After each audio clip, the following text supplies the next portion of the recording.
sesuatu yang instan yang bisa kita dapat. Saya mengutip sebuah syair yang dikatakan oleh Imam Syafi'i, hakikat seorang pemuda sesungguhnya, seorang generasi sesungguhnya, seorang yang sukses sesungguhnya itu hayatul fata wallahu bil ilmi wat tuqa idza lam yakuna la'tibaru lidzatihi.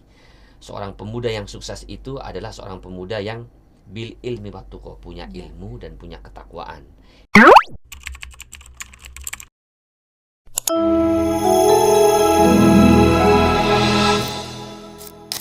Assalamualaikum warahmatullahi wabarakatuh.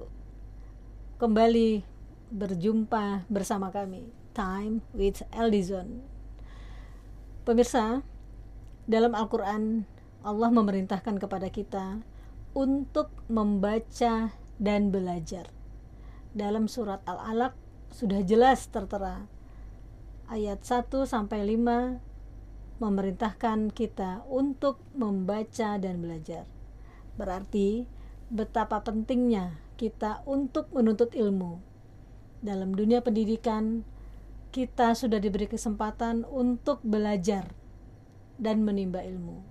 Kali ini narasumber kami seorang dosen yang mempunyai keahlian di berbagai bidang. Pembicaraan awal tadi, Pak, bisa bercerita sedikit ini mengenai background biografi Pak Thorik nih dalam perjuangannya hingga sampai saat ini. Sebelumnya saya memperkenalkan diri, saya diberi nama orang tua saya Thorikuddin. Kalau kata orang tua saya itu Thorik itu artinya jalan, din itu adalah agama. Jadi boleh jalan-jalan lah di dunia, tapi ujungnya nanti ke agama gitu. Dan saya lahir di Demak, Jawa Tengah, 5 Januari 79 tahun 79. Jadi usia sekarang sudah 46 tahun lah. Sudah lanjut usia. Pendidikan SD, SMP itu ada di Jawa Tengah. Kemudian dari SMP itu kemudian saya hijrah ke Jakarta karena memang kondisi di kampung orang tua itu sangat tidak bisa membackup saya untuk melanjutkan sekolah. Jadi kalau kata orang tua saya itu kalau boleh sih nggak usah kemana-mana gitu, udah di sini aja bantuin bapak bikin garam, ngurusin sawah gitu ya. Ya karena dulu saya kepengen banget jadi sarjana.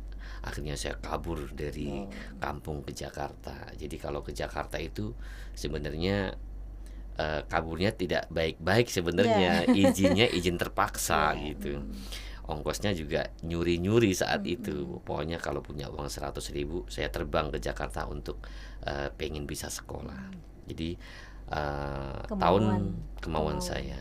Kemudian tahun 95 saya ada di Jakarta SMA sampai tahun 98 dan alhamdulillah selama sekolah SMA itu mendapatkan beasiswa. Jadi tidak membebani orang tua saya. Dapat dari basis, dapat dari kalau dulu masih ada ranking, Bu. Ranking 1, ranking 2 itu dibebaskan uang sekolah gitu, dan kebetulan saya ngikut sama kakak saya. Dan supaya saya dapat jajan ya saya harus ke pasar. Pasar ikut bantu yang cari kerja ya Pak ya. Nah mungkin nanti ada momen menceritakan tentang bagaimana awal saya ke Jakarta, kemudian apa yang saya lakukan. Mungkin momen itu nanti Ibu bisa pertanyakan ke saya. Mungkin sekarang saya hanya menyampaikan bahwa di tahun 98 saya sudah lulus SMA. Setelah lulus SMA itu kemudian masuk ke perguruan tinggi dengan hasil keringat sendiri untuk kuliah di Universitas Islam Asy-Syafi'iyah saat itu. Dan itu biayanya dari mana? Waktu itu mau sekolah, mau kuliah, saya bingung nih dari mana. Akhirnya kerjaan saya ya pagi manggul sayuran, kemudian pinjem motor teman untuk ngojek gitu ya. Yang penting saya punya uang untuk bisa kuliah gitu. Nah kemudian selesai kuliah S1, lanjut S2, kemudian dan alhamdulillah sekarang masih proses untuk menyelesaikan S3 di Uninus Bandung. Seperti itu. Dan alhamdulillah dari apa yang pendidikan yang saya jalankan dari SMA, kuliah, S1, S2, S3, alhamdulillah sesen pun saya tidak pernah menginginkan orang tua saya memberikan 1 rupiah pun kepada Masya saya. Allah, ya, Bahkan ya. ada sebuah cerita menarik ketika saya S1 itu, ya mungkin nanti bisa diceritakan pada saat ibu bertanya. Iya, iya. Ketika S1 itu saya harus jadi pengusaha, Bu. Mm-mm. Jadi semester Pengusaha 1, tanda petik ya, Pak. nah pokoknya saya harus dapat duit gitu Iya. kan. Dan semester 1, 2, 3 itu serabutan, apapun saya bisa kerjakan. Entah itu harus manggul sayur dari pasar, Iya. nungguin pasar orang gitu ya. Terus narik ngojek dan sebagainya. Akhirnya punya niat bahwa kalau teman-teman saya itu kuliah itu bisa bawa motor, bisa apa, nggak ada masalah buat saya. Saya pakai Metro Mini saat Iya. itu 500 perak bisa sampai Iya. kampus. Nah akhirnya ya udah di semester 5 atau 6 itu saya punya tekad untuk jadi pengusaha kecil-kecilan, dan alhamdulillah itu bisa menjadikan memberangkatkan ibu saya pergi haji. Masya Allah. Tentunya kita sebagai seorang pendidik itu mempunyai visi dan misi nih ya Pak. Nah, ada satu hal yang memotivasi kita untuk aku harus menjadi seorang guru, atau kita harus menjadi seorang dosen, sehingga visi dan misi kita itu bisa tercapai. Nih, apa nih visi dan misi Pak Thorik sendiri dalam dunia pendidikan ini? Menjadi seorang dosen atau menjadi seorang guru itu adalah sebuah pekerjaan yang luar biasa, Bu. Iya. Dan kalau memang urat kita adalah urat pendidik, nanti pasti ada aja jalan Allah untuk mengajukan kita ke sana. Dulu memang saya tidak pernah bermimpi untuk jadi guru, untuk jadi dosen. Saya hanya bermimpi supaya saya sukses Ya. pokoknya harus sekolah lah, harus SMA, S1, S2 dan S3 gitu. Dan awalnya dulu saya juga pengusaha sebenarnya, Ya. usaha di beberapa Bidang ya. di bidang di Telkom, kemudian di butik juga pernah. Nah, sebetulnya yang menjadikan saya ke dunia pendidikan itu, dunia guru itu memang ceritanya panjang. Saya melihat bahwa ada keterpanggilan tersendiri pada saat saya menjadi seorang guru. Jadi dulu ketika saya jadi pengusaha, punya butik, dan alhamdulillah butik itu di Senayan, di Trade Center Senayan City. Saat itu alhamdulillah Allah kasih bangkrut, Bu. Nah, Iya. ketika bangkrut itu saya bingung, saya mau ngapain lagi nih. Akhirnya saya ngajar. Begitu saya ngajar, kemudian ternyata kok enak jadi guru gitu. Pagi-pagi mesti kita berbaris di pintu gerbang, dicium tangan sama anak-anak, anak sekolah dan sebagainya. Itu yang menjadikan saya terpanggil untuk membantu orang untuk bisa memberikan sesuatu kepada orang lain, yaitu menjadi guru. Awal saya nimbrung di sekolah itu, di sekolahan swasta, saya jadi guru BK saat itu. Yang membuat saya itu merasakan sangat empati dan simpati terhadap kondisi pendidikan. Itu pada saat saya jadi guru BK itu luar biasa. Jadi kalau ada rumah sakit, kalau ada orang mau ke dokter kemudian berobat konsultasi itu kan mesti ngantri, Bu. Iya. Dan itu yang saya alami dulu itu. Hampir setiap hari saya itu punya pasien di sekolah. Sehingga pasien saya itu bukan hanya murid yang punya masalah, tapi ke orang tuanya, ke orang tua murid itu. Yang tadinya dia punya masalah keluarga, punya masalah ekonomi dan sebagainya, kok konsultasinya dengan saya gitu. Disitulah saya merasakan sebuah kenikmatan tersendiri. Dan saat itu saya masih S1, dan kemudian jenjang ke selanjutnya, kenapa saya mesti harus cuman S1, kenapa enggak S2 gitu. Akhirnya saya kuliah lagi. Nah, kuliah S2 itu di Universitas Islam At-Tahiriyah. At-Tahiriyah, dan juga di Stai Sabili juga, saya juga S2. S2-nya di Stai Sabili, double. Nah, di situ saya merasakan bahwa ternyata menjadi seorang guru dan menjadi seorang pendidik itu adalah pekerjaan yang luar biasa. Dan saya tidak mengedepankan nanti saya dapat hasil apa, saya dapat honor berapa, itu tidak pernah saya pikirkan, Bu. Karena semboyan saya ketika kita itu mau menyebarkan ilmu, membantu banyak orang untuk bisa mengentaskan dari dunia kebodohan menjadi ke dunia yang pandai, itu ternyata itu Allah itu sudah menyediakan gaji Ya, tersendiri. betul. Rezeki Rezeki sendiri. sendiri, biarpun kita itu di tempat atau di sekolah itu gajinya nggak seberapa, tapi ternyata Allah itu ngasih rezeki di tempat yang lain. Ya, Itu yang keberkahannya itu ya, Pak, ya. menjadikan saya itu makin menggeliat untuk saya harus jadi dosen gitu.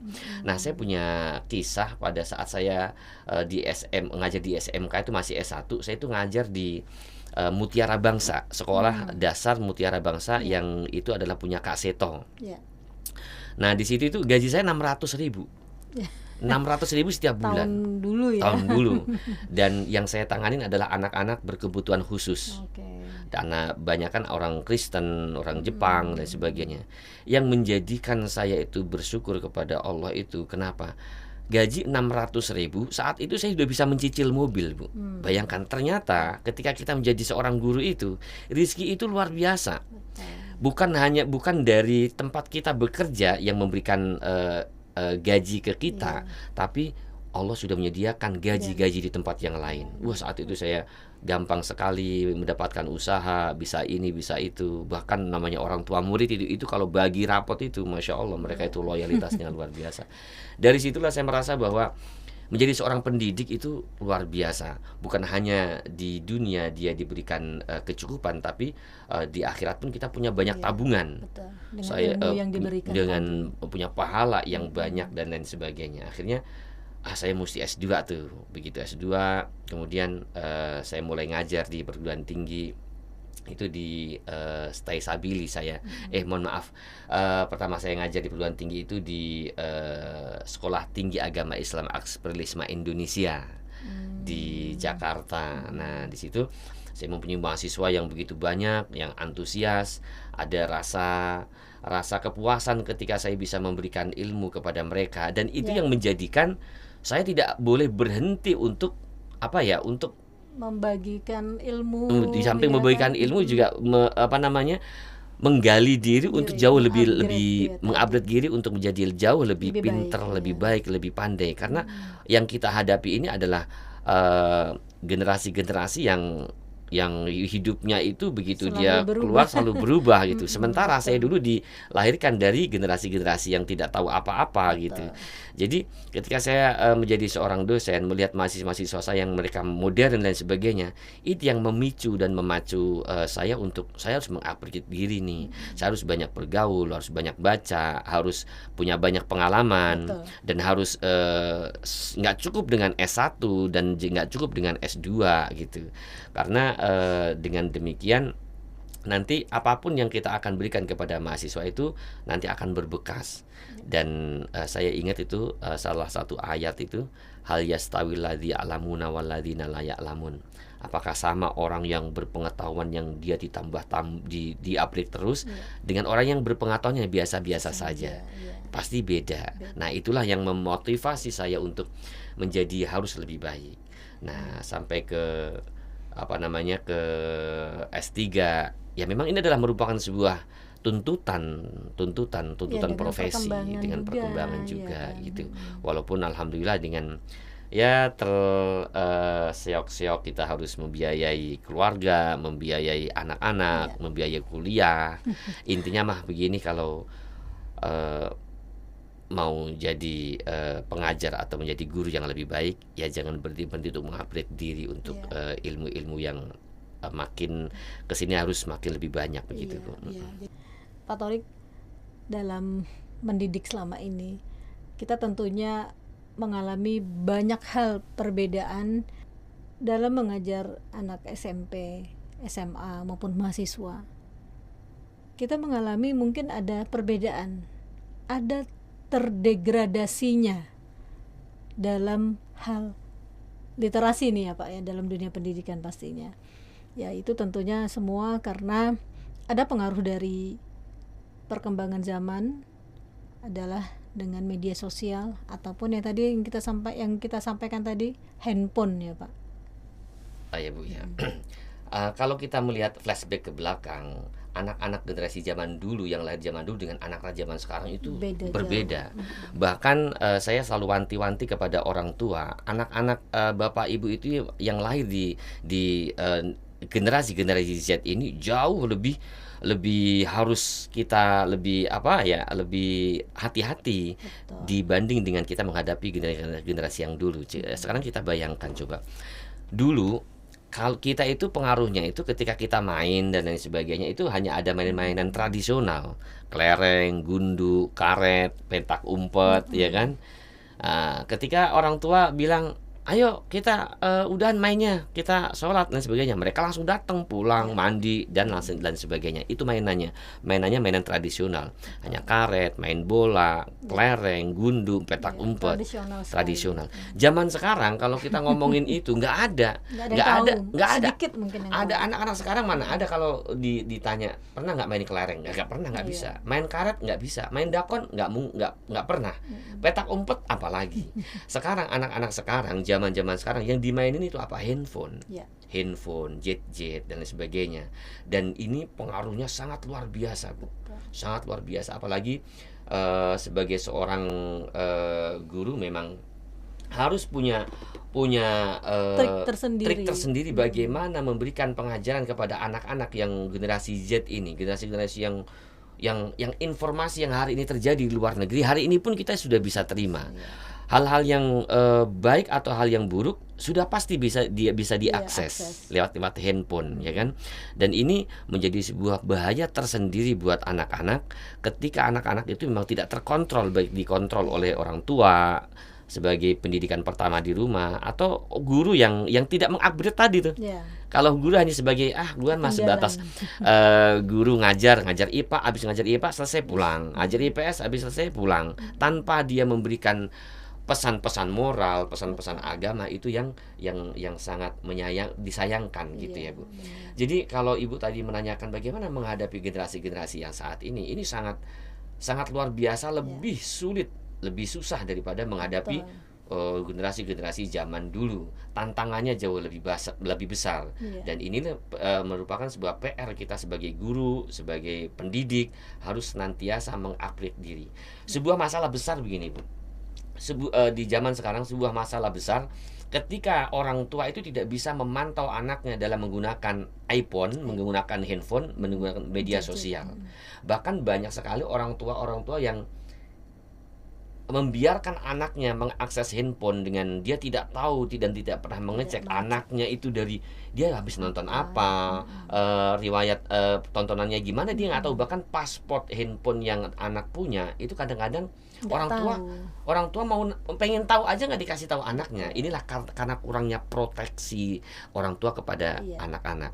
Nah, kalau kita berbicara tentang teknologi sekarang itu memang kalau kita berbicara dari segi agama ya, Bu, kita kan orang Islam nih, bukan hanya Islam saja mengajar, tapi non Islam pun mengajarkan bagaimana seorang anak itu harus bisa menggunakan teknologi itu dengan bijak sebegitu.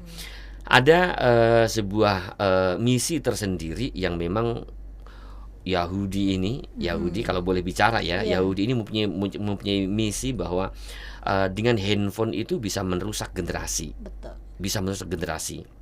Kita bisa lihat, Bu, dengan punya handphone, beli kuota 10.000, masuk ke dalam rumah dikunci, masuk ke dalam kamarnya dikunci, itu handphone bisa diakses, mau mengakses apa aja bisa.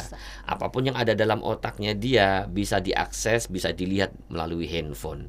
Nah, kalau sebagai orang tua, sebagai guru tidak pandai-pandai untuk melihat ini sebagai bahaya besar, ini yang nanti akan merugikan anak bangsa. Gitu. Kembali nih, Pak. Tugas orang tua dan guru itu kan ada perbedaan. Untuk pendidikan ini anak kan dimulai dari rumah. Betul. Ya kan, orang tua. Nah, untuk proteksi ini, kemudian dengan perkembangan zaman ini kan, orang tua ini kan juga harus mengupgrade diri dong. Betul. Seperti yang disampaikan tadi. Nah, inilah sekarang ini banyak orang tua yang lalai. Mungkin merasa nyaman ngeliat anaknya anteng, baik-baik saja di handphone ya. Ya, memang ada dua Pak, problem yang kita hadapi. Satu sisi kan di sekolah kan diperlukan menggunakan HP ya, Pak, dalam mengakses tugas-tugas sekolah. Satu sisi efeknya kurang bagus, ya enggak? Nah, sering nggak ditemukan di baik di sekolah maupun di kampus yang siswa yang benar-benar antara dua ini ada yang memperhatikan, ada yang peduli dengan penjelasan dosen dan gurunya. Mungkin banyak mengalami kali Pak. Bagaimana nih Pak? Jadi begini Bu, memang berbeda ya pendidikan zaman sekarang dengan pendidikan zaman dahulu ya. Ya. Tadi Ibu Lucy menyampaikan bahwa pendidikan yang pertama kan memang dari rumah. Memang harus diawali dari rumah Ya. dulu. Kalau dari rumah itu kemudian dia punya pendidikan dan punya dedikasi baik dari orang tuanya, saya yakin ketika nanti dia di luar rumah itu pasti akan menjadi anak yang bisa kita buktikan Kontrol menjadi ya. kontrol yang baik. Karena memang Rasulullah kan pernah bilang al-ummu madrasatul ula. Jadi pendidikan pertama di rumah itu adalah seorang ibu. Ya. Nah, ketika seorang ibu ini menjadi madrasah pertama, menjadi sekolahan pertama kepada anak-anaknya dan bisa mengaplikasikan, mengekspresikan pendidikan itu kepada anaknya, berintegrasi dengan anaknya, saya yakin anak-anak ketika dia keluar rumah itu akan bisa melakukan hal-hal yang bisa terkontrol gitulah ya. Tapi berangkat dari rumah, ketika rumah itu dalam keadaan kacau balau, orang tuanya sudah sibuk, tidak pernah ngurusin anaknya, tidak pernah mewanti-wanti anaknya, tidak pernah memberikan nasihat, pengarahan kepada anaknya dalam hal agama misalnya, atau dalam keterbukaan, atau dalam keluarga itu ada tidak harmonisannya, itu akan menjadikan anak di luar sana pasti akan menjadi jauh lebih berbahaya ya, susah untuk terkontrolnya. Lalu bagaimana ketika di sekolah yang sekarang itu kita melihat bahwa handphone itu kan memang sesuatu yang memang mau tidak mau harus kita ikuti. Ya, kita nggak mungkin lari dari handphone, nggak mungkin ya. Tapi juga kita juga harus hati-hati dengan keberadaan handphone. Kalau pertanyaan Ibu Lucy tadi, bagaimana dengan mereka, anak-anak murid, anak-anak mahasiswa yang mereka menggunakan handphone dan lain sebagainya, apa-apa sedikit handphone, itu sangat mengganggu sebetulnya. Pertama, memang sangat mengganggu kalau diletakkan ke tempat yang tidak pada tempatnya. Yang kedua, sering sekali kita melihat bahwa anak-anak, apalagi mahasiswa sekarang Bu, ujian akhir semester Bu, handphone ada di tangan. Jadi ketika mengalami pertanyaan apakah yang disebut dengan statistik perkembangan misalnya, itu bisa diakses di handphone kan. Kalau zaman dulu coba kita harus baca, kita malam menghafal, jam 3 bangun, tanpa ada handphone, kita ada ilmu atau teks yang diajarkan oleh gurunya, kemudian kita hafalkan, besok yang keluar ini materi apa saja. Mereka ada di luar kepala, sehingga ada semacam dulu itu saya suka sekali itu mengikuti cerdas cermat, kemudian kompetensi cerdas tangkas, P34 Olimpiade, kemudian menghafalkan Undang-Undang Dasar 1945 pasal-pasal. Bahkan zaman dulu Bu, itu saya itu ketika SD itu dikenalkan dengan menteri-menteri di Indonesia tuh. Hafal kita semua. Hafal Harmoko, Sudomo, itu hafal semua menteri apa, menteri penerangan Harmoko, sampai sekarang hafal Bu. Coba tanya anak zaman sekarang. Suruh ngapalin menteri di Indonesia, ya kagak hafal. Kenapa? Mereka tidak ada niat untuk menghafalkan. Ngapain saya mesti ngapalin? Di handphone ada. Semuanya ada di sini, sehingga handphone itu memang manfaatnya banyak, mudorotnya atau tidak manfaatnya juga jauh lebih banyak.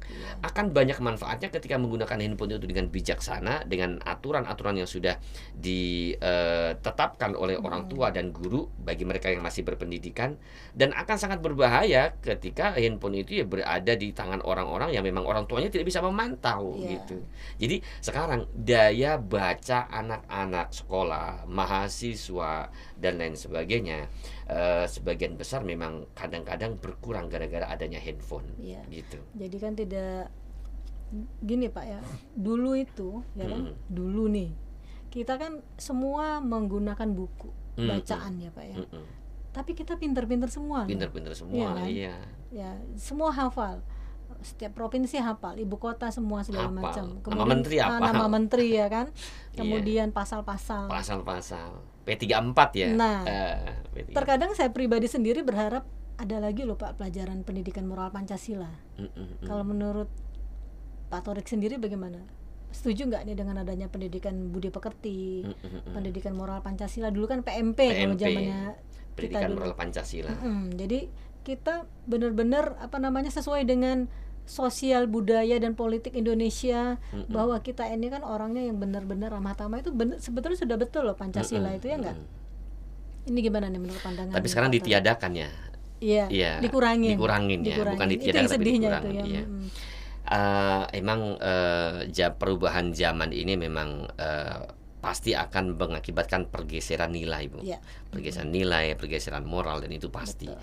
Dan itu kita bisa lihat dulu anak-anak aja pelajaran PMP aja udah hafal, ya Iya. kan? Apa namanya, yang namanya pasal-pasal ngerti. Iya. Zaman sekarang kenapa nggak anak-anak kok nggak tahu, bahkan disuruh coba baca Pancasila aja Iya. kadang-kadang nggak hafal, Iya. ya kan? Apa namanya, Undang-Undang Dasar 1945 yang semestinya kita harus tahu nggak hafal. hafal, ya. Padahal orang-orang zaman kita dulu, anak-anak kita ketika lahir di dunia generasi yang dulu Dengan keterbatasan dengan ya. keterbatasan media sosial, kita hafal semuanya. Nah, itulah sebenarnya memang ini memang perlu adanya keterkaitan sih, kesadaran tentunya pemerintahannya. Iya. Bagaimana sih mengupayakan bahwa pelajaran-pelajaran seperti itu tuh mestinya memang harus ada. Iya. Karena sekarang pelajaran agama di sekolahan aja sudah dikurangin, Bu. Iya. Paling 2 jam. Betul. 4 jam lah paling banyak. Kalau zaman dulu setiap sekolah itu pasti gurunya itu 6 jam 6 jam ya, seminggu itu, dalam seminggu 6 jam. Kemudian setiap guru itu pasti akan menanamkan nilai-nilai moral seperti itu. Kalau ditanyakan bagaimana kalau sekarang ada pelajaran PMP lagi, menurut saya setuju, bagus untuk memberikan pendidikan moral kepada anak-anak. Tadi sudah kita sampaikan Pak bersama bahwa pembekalan guru itu kan tetap harus upgrade, dan setiap guru itu wajib, dan ini kan perlunya ada kerjasama antara sekolah, guru, kemudian dinas pendidikan, ya enggak Pak? Kemudian dengan Menteri Pendidikan, berharapnya sih ada kolaborasi dalam membuat suatu materi ataupun hal-hal yang berhubungan paling krusial dengan anak didik kita, ya kan? Yaitu adalah moral. Bagaimana kita mendidik seorang anak didik kalau memang akhlaknya, kelakuannya, ya kan? Agak sulit gitu Pak, mungkin kita untuk memberikan pendalaman materinya ke siswa ini. Nah, tentunya harus ada kerjasama juga ya Pak ya dengan orang tua. Gimana nih menurut Pak Tariq? Tadi kan kita sudah membahas tentang pergeseran nilai anak-anak zaman sekarang dengan anak-anak zaman dahulu. Ya. Apalagi yang tadi sudah kita bicarakan tentang tidak adanya lagi pelajaran PMP, pendidikan moral Pancasila, P4 dan lain sebagainya. Pelajaran agama tinggal 2 jam ya. Dan ini sangat memprihatinkan kalau menurut saya ya. Artinya begini, oke lah, ini adalah kebijakan pemerintah. Bagaimanapun juga kita harus menjalani dan mengikuti. Mereka lebih memfokuskan pelajaran-pelajaran umum. Bahkan di sekolahan-sekolahan sekarang kita sudah jarang sekali menemukan pelajaran agama dan sebagainya. Maka kalau menurut saya ini sekolahan atau pendidikan atau lembaga itu harus pinter-pinter meramu supaya anak-anak itu bukan melulu belajar tentang pelajaran, tapi harus anak-anak itu mendapatkan support atau vitamin tentang ilmu pendidikan moral Pancasila, agama dan sebagainya. Lah, tapi kan padahal kan di sekolahan itu pelajaran hanya 2 jam itu pelajaran agama. Maka salah satunya cara kalau menurut hemat saya sih, setiap guru yang dia mengajar mata pelajaran apapun, dia mempunyai kewajiban dan merasa memiliki bahwa anak itu adalah anakku, sehingga mereka bisa, selain dia memberikan pelajaran matematika, pelajaran IPS, pelajaran bahasa Inggris, mereka juga mempunyai kewajiban untuk memberikan pesan-pesan moral. betul. Dan ini jauh lebih efektif. Dan ini adalah merupakan sebuah kesadaran pendidikan kalau menurut saya, Bu. Ya. Jangan hanya sekolah itu hanya menuntut ini guru matematika harus tuntas memberikan pelajaran matematika. Ternyata ketika habis pelajaran matematika nggak ada pesan moral sedikit pun. Iya.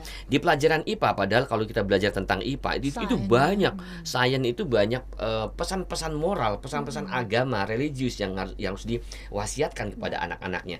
Maka seorang guru kalau menurut saya jangan hanya pandai dan pinter menguasai pelajaran yang Umum. dia bidangi, tapi dia juga harus bisa mengekspresikan, mengaplikasikan sebagai manifestasi pelajaran itu dengan pesan-pesan moral dan pelajaran agama. Ya iya, kan? betul. Kita Karena- misalnya kita melihat nih di sains ya kan, tentang bagaimana Bulan dan prosesnya bintang. bulan dan bintang, bagaimana prosesnya seorang anak itu ada di kandungan kemudian Iya. melahirkan. Itu kan eksistensinya sangat ada di dalam Al-Qur'an ya kan. Ya. Bagaimana Allah itu menciptakan bayi di dalam kandungan, kemudian Allah meniupkan ruh ketika berumur 4 bulan. Itu kan pelajaran sains. Nah, seorang guru yang bijak kalau menurut saya jangan hanya pure mengajarkan tentang ilmu sains Ya. yang tidak didasarkan dengan ilmu agama.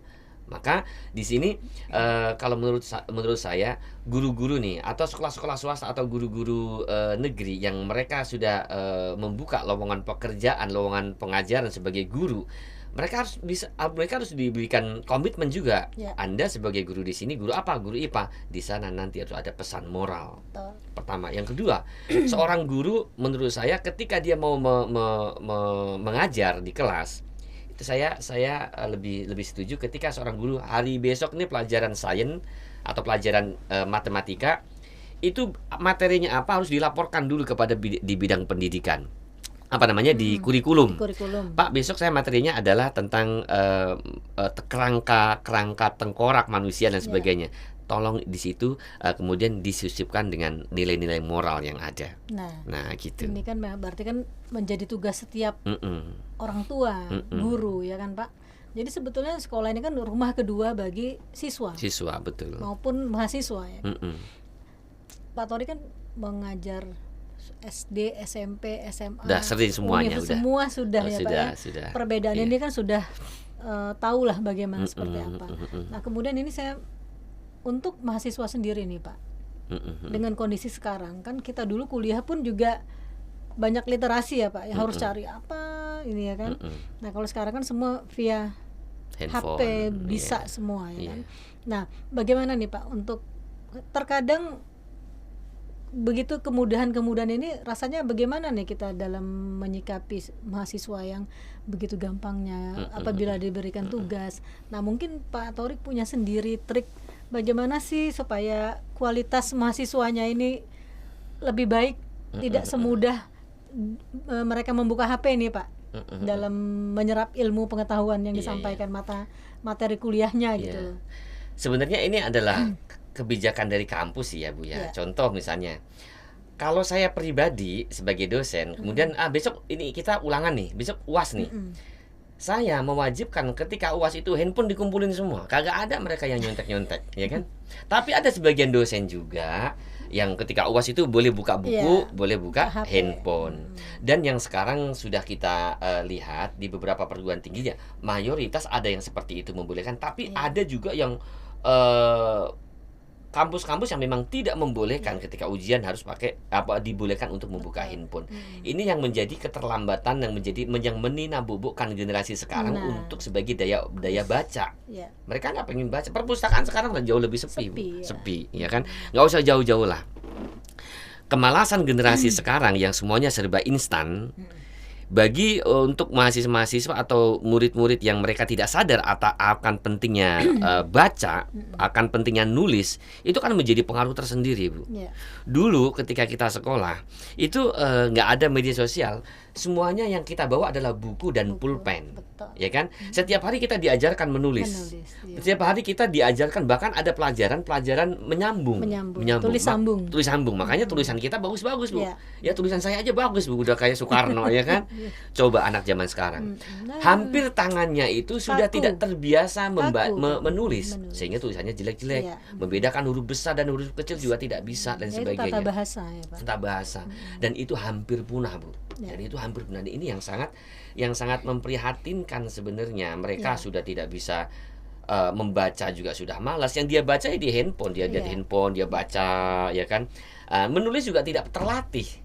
Menulis aja tidak terlatih, disuruh nulis sebentar ya tidak terlatih, akhirnya tulisannya juga nggak bagus, tulisan koma tanda titiknya juga nggak Iya. bener Iya. gitu. Jadi kan kesimpulannya gini ya Pak, betapa pentingnya kita untuk literasi anak-anak, membaca, menulis dan berhitung ya Pak ya, intinya gitu. Cuma yang paling penting juga selain itu tata bahasa Indonesia, ya kan? Kosakata bahasa Indonesia yang benar ini juga sudah mulai berkurang nih anak-anak Berkurang, mengenai iya. paham ya Pak ya, Iya benar. mengenai SPOK zaman kita dulu ya Pak Iya. ya. Ini juga jam pelajaran bahasa Indonesia ini kemudian dengan perkembangan apa namanya kamus besar bahasa Indonesia pun jadi sudah mulai agak samar-samar, mulai berkurang. Selain bahasa Indonesia adalah tadi pendidikan moral Pancasila berhubungan dengan cinta tanah air, ya enggak Pak? Patriotisme. Patriotisme, Iya. cinta Indonesia. Iya. Nah ini yang kalau menurut saya sih kurang sekali Pak untuk Iya, iya, anak-anak benar. generasi penerus sekarang, Setuju, apalagi setuju. Gen Z ini Pak. Ini mungkin bisa kita sebagai pendidik nih Pak bersama-sama nih mengajukan kali kepada pemerintah, ayo diadakan lagi pendidikan moral untuk Nah, anak iya. didik, atau kemudian bagaimana sih membentuk satu materi pelajaran baik SD, SMP, SMA maupun universitas, negara, cinta gitu. negara, Iya. NKRI ya kan Iya. Pak ya. Kalau di kampus kan hanya satu semester ya, Mata ada kuliahnya pelajaran tuh, civic pendidikan, education tuh. civic education dan pendidikan kewarganegaraan. Iya. Nah, ini gimana nih Pak? Monggo kalau ada pesan-pesan untuk Iya. Menteri Pendidikan atau pemerintah nih Pak, boleh? Iya. Sebenarnya begini Bu, Rasulullah kan sendiri pernah ngomong, Ya. hubbul waton minal iman, cinta kepada negara itu adalah bagian daripada Dari iman. iman. Dan ini yang tidak diajarkan oleh seorang guru kepada murid-muridnya, Ya. seorang dosen kepada mahasiswanya, sehingga anak-anak kita nih, bangsa generasi sekarang itu patriotismenya itu kurang. Kurang, iya. Mereka itu untuk menunjukkan bahwa patriotisme cinta kepada negara yang sebenarnya itu seperti apa itu berkurang, bingung, ya kan? Nah, dengan dengan hal-hal seperti inilah yang kadang-kadang mereka itu merasa bahwa hidup di tanah air Indonesia tapi tidak merasa memiliki sebagai pemilik bangsa ini. Betul. Dengan gampang dia merusak moral, dengan Ya. gampang dia merusak seperti kemarin ya kan? Seperti itu kan Iya. patriotismenya nggak ada. Nggak ada. Dalam hal dulu kalau anak-anak seumuran kita itu dulu ketika 17 Agustus itu mereka kalau upacara itu seriusnya minta ampun Dan bersemangat Pak. mereka menghayati bagaimana perjuangan para pahlawan kita. Ketika upacara aja seriusnya minta ampun, menghayati menghayalkan bagaimana orang tua kita zaman dulu yang berkorban harta, nyawa dan sebagainya. Kita hanya dituntut untuk mengekspresikan patriotisme dengan upacara misalnya. Ya. Coba lihat upacaranya orang zaman dulu dengan siswa-siswa zaman dulu dengan upacaranya zaman sekarang. Mereka tidak menghayati, Bu. Apa sih tujuan upacara ini kan? Hanya sebagai rutinitas 17 Agustusan kan gitu. Kalau zaman dulu enggak. Kita itu dibawa oleh guru-guru kita bahwa perjuangan kemerdekaan bangsa ini merupakan sebuah pengorbanan yang bukan hanya air mata, darah, bahkan nyawa. Itu tertanam gitu. dalam hati tertanam kita dalam ya, hati Pak, diri ya. kita. Iya. Apalagi sekarang Bu, banyak hal-hal yang memang sudah informasi-informasi sebenarnya kenyataan-kenyataan kemerdekaan yang sudah dipotong-potong tidak diinformasikan kepada Betul. generasi. Contoh, mohon maaf ini dulu. Ya, ini namanya patriotisme terbangun dari sini. Iya. Seorang anak tidak akan pernah bisa merasakan bagaimana menjadi seorang patriotisme yang baik kalau orang tua atau guru-gurunya tidak menceritakan tentang sejarah bangsa, kan gitu. Contoh misalnya, dulu waktu kita kecil nih, ini bertema bahwa menumbuhkan patriotisme sebagai anak bangsa ya. Dulu waktu kecil saya masih SD SMP ya, pokoknya SD SMP lah. Itu hampir setiap bulan September nih, sebentar lagi September kan? Ya. Tanggal 30. SPKI. Kita itu ditontonkan di layar tancap, bahkan di TV setiap rumah itu ada gerakan G30 SPKI. Betul nggak? Ya. Artinya kita memberikan pendidikan anak, bukan tontonan itu yang membuat kita mencontoh kekejaman. Tapi ini loh bangsa kita yang dulu pernah dijajah. Akhirnya apa? Anak mempunyai patriotisme yang tinggi. Oh, berarti dulu setelah Indonesia merdeka itu ada rongrongan di dalam. Oh, ini bentuk rongrongannya. Apa yang pelajaran apa yang harus kita ambil? Oh, ternyata kita harus waspada dengan orang-orang yang berkhianat, kan begitu kan? Nah, kesini mohon maaf. Sejak tahun berapa itu tayangan G30 SPKI sudah ditiadakan. Bagaimana kita bisa memberikan pelajaran kepada anak-anak? Kenapa ditiadakan? Itu dianggapnya adalah pertontonan yang sadisme dan lain sebagainya. Padahal mah enggak, itu memberikan pesan moral yang begitu luar biasa, menanamkan patriotisme tinggi kepada anak-anak kita. Ya kan? Terus ada lagi. Dulu setiap 17 Agustus itu ada film-film tentang kemerdekaan, Bu. Wah, saya sampai apal tuh film-filmnya. Film-film yang dimainkan oleh aktor-aktor zaman dulu, Berry Prima, Advent Bangun. Saya nonton semua tuh. Itu menunjukkan bagaimana tentang perjuangan bangsa pada saat itu. Zaman sekarang, Bu, nggak ada yang anak-anak kita nggak ada yang tertarik untuk mencari film-film tentang perjuangan bangsa. Yang dia cari apa? Ya film-film game, nggak ada game drakor, Korea, drama Korea. Nah, ya gitu. Inilah yang membuat nilai-nilai budaya ini akan tergerus ya, Pak. Tergerus kalau memang kita tidak berusaha bersama-sama untuk mempertahankan atau mengembangkan kebudayaan kita, ya kan, Pak? Betul. Kemudian kita ini kan orang Indonesia ini terkenal dengan ramah tamah, baik hati orangnya ya, Pak. Ya. Kemudian dengan alam kita yang sangat kaya raya ini, ya. Nah ini yang anak-anak sekarang ini tidak pernah membayangkan bahwa kita ini Indonesia tuh negara yang kaya loh, yang makmur loh, gitu ya nggak? Dan bagaimana prosesnya untuk menuju itu, gitu. Ya. Nah inilah jadi kita perlu sekali bersama semua rakyat Indonesia untuk bersatu untuk bagaimana sih kebudayaan kita sebagai generasi penerus bangsa ini menanamkan kepada anak-anak untuk cinta tanah air, bukannya kabur dulu aja dulu. Gitu ya. Semua kan kabur aja dulu ya nggak? Nah ini jadi perlunya kerjasama dalam menciptakan lapangan pekerjaan, terutama juga ya Pak ya, keamanan dan rasa nyaman dalam negara kita sendiri. Betul. Nah ini adalah perlunya kerjasama. Betapa kita saling peduli yang diperlukannya nggak Pak?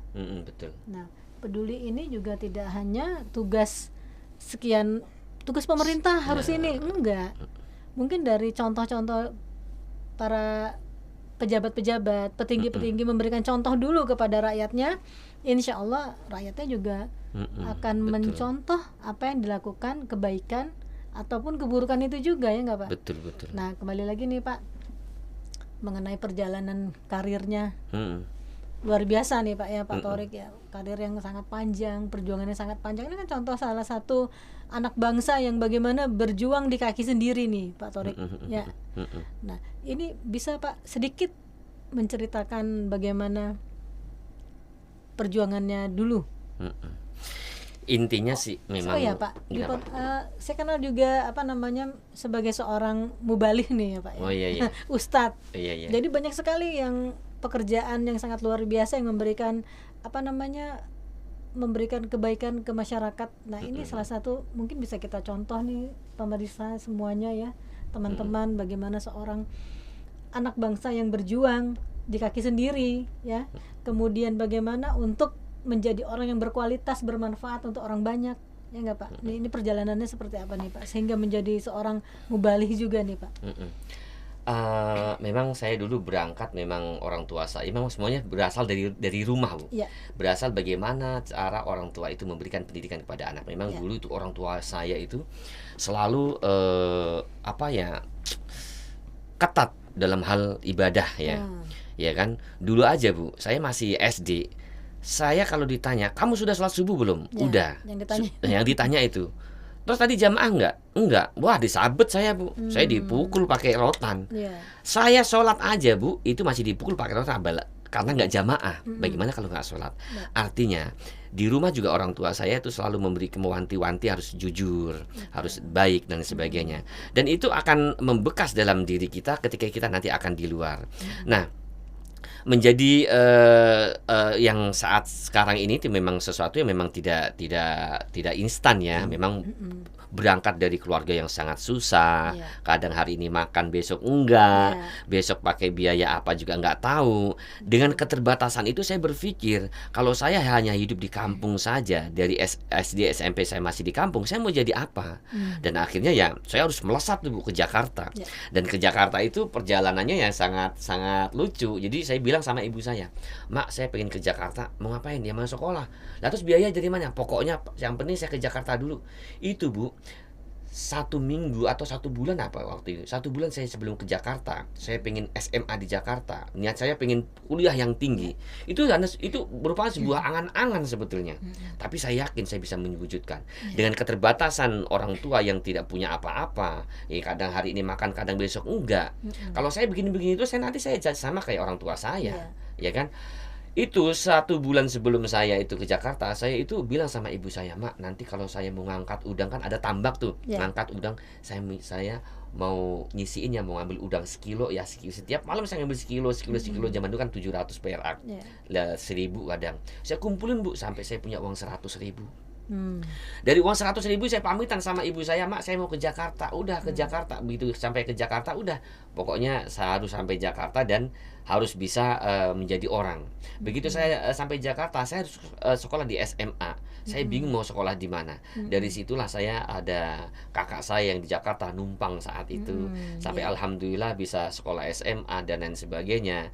Dan apa ya, merupakan sebuah kebanggaan tersendiri ketika saya itu sekolah nggak pakai bayar, pakai beasiswa.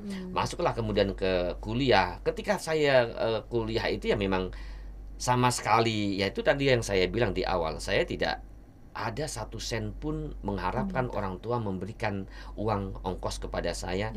Kemudian saya kemudian baru bisa sekolah atau bisa kuliah. Dan itu saya lakukan dengan semangat. Besok saya harus punya uang 100.000, besok harus punya uang 50.000. Dengan cara apa? Apapun saya lakukan. Ya pagi-pagi habis sholat subuh saya harus ke pasar. Saya nunggu truk-truk yang pada nurunin barang-barang, sayur-sayuran, saya panggul, pulang dapat duit, saya pakai buat kuliah. Inilah contoh yang pekerja keras ya Pak ya, untuk mencapai cita-cita itu ya kan. Dan sampai kemudian bisa sekolah S1, S2, sampai dalam hati saya harus bisa membahagiakan orang tua saya. Dan alhamdulillah saya sudah ketika saya masih kuliah itu sudah bisa mengumrohkan, memberangkatkan haji orang tua saya. Kemudian S2 ketika S2 saya harus memikirkan saya harus nikah pun Bu, Masya Allah, orang tua hanya saya panggil, "Mak, besok saya nikah, saya minta restunya, Mak datang ke Jakarta, saya ongkosin." Dan itu uang dari mana? Itu uang bagaimana saya berdikari sendiri, di kaki sendiri untuk menjadi orang yang bisa hidup di Jakarta. Dan saya harus jadi orang Jakarta asli. Dan dengan demikian perjuangan yang sampai luar saya biasa. bercita-cita begini Bu, biar saya jadi orang Jakarta asli, saya harus nikah sama orang Jakarta. Alhamdulillah istri saya orang Betawi, orang Betawi Pondok Gede sini. Artinya kan jadi orang Jakarta asli kan betul. gitu. Ya, ini doanya dikabulkan ya kan Pak ya. Nah, kalau tadi jadi mubalik, jadi penceramah itu memang panggilan hati sebenarnya Bu. Itu adalah panggilan hati. Sebenarnya saya tidak punya cita-cita untuk menjadi penceramah, jadi mubalik dan sebagainya. Cuman dulu memang waktu kecil saya pernah punya cita-cita, saya harus punya pesantren. Pesantren besar, saya punya santri banyak, saya kiainya. Wah, pokoknya nyaman dah. Ternyata Allah tidak mengabulkan sesuai dengan permintaan saya. Saya nggak punya santri-santri, tapi Allah mewujudkan hampir mirip dengan itu. Saya punya mahasiswa yang banyak. Masya Allah. Kan gitu kan? Saya punya cita-cita pengen punya pesantren, pengen santri banyak, tapi Allah memberikan hal yang lain yang hampir mirip-mirip seperti itu. Dan itu sangat satu kebanggaan tersendiri. Apabila mereka yang kita didik ini menjadi orang sukses ya Pak gitu. Ya jadi intinya apa yang dimohonkan kepada Allah ini sebetulnya udah diijabah. Cuman bentuknya lain gitu beda. kan. Kan sesuai kita Allah lebih tahu sesuai kebutuhan kita, Dari kita. dan kemampuan Iya. kita ya Pak ya. Tujuannya cuma satu, sama-sama tujuannya mencerdaskan anak bangsa kan gitu iya, kan. iya, iya. Nah, ini kan dengan kemudahan-kemudahan yang diberikan ini, kemudian pengalaman yang sangat panjang, perjuangan yang sangat luar biasa Pak Torik ya. Ini kan rasanya bagaimana kalau melihat mahasiswa yang Nah, aduh, itu dia Bu, itu. benar-benar Ini iya. ada trik sendiri nggak menghadapi mahasiswa seperti itu? Oke. Kak, Ini pertanyaan yang menurut saya sangat pas banget dengan apa yang saya lakukan hampir setiap saya ngajar, Bu. ya. Ya, ini saya ulang lagi, ini pertanyaan yang sangat pas banget dengan apa yang saya lakukan ketika saat saya ngajar. Hampir setiap ngajar seperti yang tadi pernah kita bicarakan, seperti tadi yang sudah kita bicarakan, selalu saya memberikan pesan-pesan moral kepada mereka. Kalian hidup di zaman modern, semuanya serba ada. Ya. Bahkan ketika mau makan aja dalam waktu 5 menit sudah bisa. Sampai. Pengen makan enak aja 5 menit bisa nyampe. Bagaimana perjuangan-perjuangan orang tua kita zaman dulu, perjuangan saya sebagai orang yang dulu tidak ada apa-apa bisa jadi apa-apa, dan ini perlu perjuangan yang luar biasa. Nah, anak-anak zaman sekarang itu kan semuanya kan serba instan, serba harus ada dan sebagainya. Kesadaran-kesadaran inilah yang sering harus kita bukakan kepada para mahasiswa, kepada anak-anak, kepada anak didik kita, bahwa untuk menjadi orang sukses itu tidak dengan bim salabim abrakadabrak kan gitu kan. Pengen kuliah, masih ada orang tua, duitnya banyak, kontrakannya banyak, handphone dikasih, iPad dibeliin, ya kan, uang kos setiap bulan datang. Lah kita dulu boro-boro orang tua ngasih uang, boro-boro orang tua mau beliin handphone, ngasih makan setiap hari, enggak. Tapi alhamdulillah melalui perjuangan yang tidak pernah putus asa, akhirnya bisa menjadi seperti ini. Dan yang harus kita tanamkan kepada para anak didik kita, pada mahasiswa kita yang sekarang hidup di zaman yang sangat modern, semuanya serba ada, semuanya serba instan, hanya satu, Bu. Senantiasa punya azam, punya niat untuk menjadi orang yang sukses dengan cara yang lebih baik, dan tidak pernah berhenti untuk mencari pengalaman. Ya, Seperti itu. paling penting itu Pak ya. Yang penting kita ada kemauan untuk berubah, ada kemauan untuk belajar, dan tidak gengsi. Tidak gengsi. Itu yang paling utama Pak. Ya kan, kalau menurut saya sih paling utama tidak gengsi juga. Banyak yang perlu uang, dia sebagai mahasiswa juga, ojol juga, tapi sukses. Nggak gengsi. Nggak gengsi ya kan? Yang gengsi, wah pasti jalannya nggak benar tuh. Jadinya kan malah males jadinya kan Males Pak ya. Jadi waktunya sudah bisa berbincang-bincang pada sore hari ini, dan saya memberikan sebuah kesimpulan bahwa hidup di zaman yang modern ini memang jauh lebih berhati-hati, karena zaman yang begitu modern ini banyak tantangan-tantangan, terutama untuk generasi-generasi muda. Jadi ada 3 program-program orang-orang Yahudi yang bakal nanti akan bisa menghancurkan dunia, menghancurkan generasi. Itu ada 3 program, Bu. Program mereka itu mereka bukan dengan perang, bukan. Bukan dengan bom, bukan. Karena Islam itu kalau diperangi tidak akan pernah kalah. Palestina kan puluhan tahun tuh nggak punya senjata, diperangi oleh Yahudi, nggak pernah kalah kan. Mereka tahu bahwa Islam itu tidak akan pernah hancur dengan peperangan, tapi Islam atau generasi itu akan hancur dengan 3 hal. Yang pertama, kata orang Yahudi, 3 hal ini yang membuat generasi pada hancur. Yang pertama, ib'atul muslim anil Islam, jauhkan anak-anak itu dari ajaran-ajaran Islam, dari ajaran-ajaran agama. Ya, baik Katolik, Hindu, Buddha kan pasti punya ajaran agama tuh. Kalau anak-anak sudah jauh dari agama, itu gampang anak itu kemudian dipengaruhi oleh budaya-budaya yang sesat. Yang kedua, setelah mereka jauh dari agama, yang kedua adalah ikhrajul muslim anil Islam. Kalau dia sudah keluar dari ajaran agama, jauh dari gurunya, jauh dari Qur'annya, jauh dari ajaran agamanya, mereka dikeluarkan dari agamanya. Ya bolehlah masuk ke agama yang lain, yang penting jangan beragama Islam. Yang ketiga, setelah mereka keluar dari agama, mereka harus idkhalul muslim ala dinil akhar. Mereka dimasukkan ke dalam agama-agama yang bukan agamanya, atau KTP-nya KTP Islam tapi akhlaknya bukan akhlak orang Islam. Yang terakhir, pesan saya bahwa kesuksesan itu bukan bim salabim abrakadabrak, bukan sesuatu yang instan yang bisa kita dapat. Saya mengutip sebuah syair yang dikatakan oleh Imam Syafi'i, hakikat seorang pemuda sesungguhnya, seorang generasi sesungguhnya, seorang yang sukses sesungguhnya itu hayatul fata wallahu bil ilmi wattuqa idza lam yakuna la'tibaru lidzatihi. Seorang pemuda yang sukses itu adalah seorang pemuda yang bil ilmi wattuqa, punya ilmu dan punya ketakwaan. Idza lam yakun ala i'tibar lidatihi, ketika mereka tidak punya dua hal ini, ilmu nggak punya, apalagi takwaan atau dekat dengan Tuhannya juga enggak, Ya. maka itu bukan dikatakan sebagai seorang pemuda. Intinya seorang pemuda bukan orang yang tinggi, besar, ganteng, putih, cantik, bukan. Tapi seorang pemuda sesungguhnya adalah bil ilmi wattuqa, punya ilmu dan punya ketakwaan. Itu Ya. terima kasih, Bu. Masya Allah, luar biasa nih pemirsa apa yang sudah disampaikan, pesan-pesan yang disampaikan oleh Dr. Thariquddin tadi. Semoga bermanfaat. Terima kasih. Assalamualaikum warahmatullahi wabarakatuh. Waalaikumsalam warahmatullahi